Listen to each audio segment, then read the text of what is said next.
قول يا رب. يا رب نلاقيها يا زميكس. المكان الفاضي ده زمانهم كتبوا فيه الأسئلة المهمة. زمانهم؟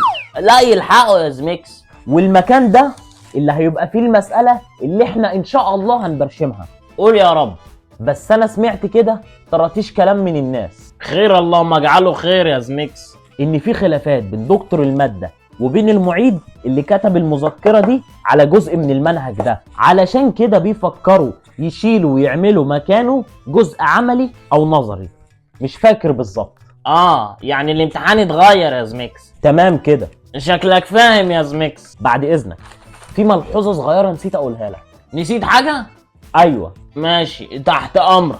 احنا هندخل بالبرشام من الشباك والمراقب هيخش من الباب ونتمسك هنا. شكلك فاهم يا زميكس. الشارع اللي وراه ده انا راح اعمل لك محضر ابن